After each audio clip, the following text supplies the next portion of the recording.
دوستو اگر آپ کے ہاتھ پاؤں سن ہو جاتے ہیں، ٹھنڈا رہتا ہے جسم،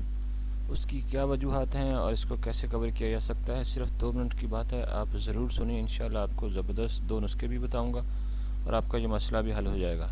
نارملی جن لوگوں کو ریڈ سیلز کی کمی ہوتی ہے ان کے ہاتھ پاؤں سونا ہونا شروع ہو جاتے ہیں، وٹامن ڈی کی بی کمپلیکس کی کمی ہو تو ان کے بھی ہاتھ پاؤں سن ہونا شروع ہو جاتے ہیں، تو اس کے لیے ایک زبردست نسخہ سن لیجئے۔ جی تو دوستو اگر آپ کے ہاتھ پاؤں سن ہوتے ہیں اور اس میں سوئیاں چبھنے کا احساس ہوتا ہے تو یہ چھوٹا سا نسخہ آپ کے لیے ہے۔ نسخہ سن لیجئے، آپ لوگوں نے آدھے لیموں کا رس لینا ہے اور 1 چائے کا چمچ شہد 1 گلاس پانی میں ملا کر روزانہ نہار منہ 40 دن تک پئیں۔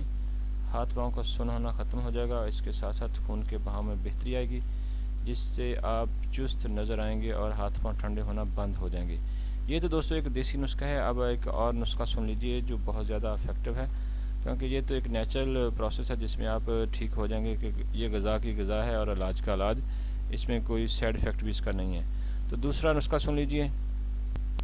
جی تو دوستو یہ ہے جناب ایک کیپسول سنی ڈے، اس پیکٹ کے اندر ایک ہی کیپسول ہوتا ہے، ٹھیک ہے جی، وٹامن D3 اس کا سالٹ ہے اور یہ آپ کو میڈیکل سٹور سے ملے گا 350 روپے کا ایک کیپسول، ٹھیک ہے جی۔ آپ اس کیپسول کو دودھ میں ملا کے پی لیں یا پانی میں ملا کے پی لیں، ہفتے میں ایک کیپسول ہی استعمال کرنا ہے، انتہائی افیکٹو ہے، آپ کی ہڈی میں بےقراری وہ بھی ختم ہو جائے گی، اگر آپ کے ہاتھ پاؤں میں سوئیاں سی چبھتی محسوس ہوتی ہیں تو وہ بھی ختم ہو جائیں گی۔ بڑا ہی یہ افیکٹو کیپسول ہے، یہ پورے پاکستان میں کہیں سے بھی اویلیبل ہے، اور آپ کسی اور کنٹری سے ہیں تو وہاں پہ بھی یہ D3 کے نام سے آپ کو کیپسول مل سکتا ہے، یہ انٹرنیشنل برانڈ ہے، تو سنی ڈے کے نام سے بہت اچھا یہ کیپسول ہے،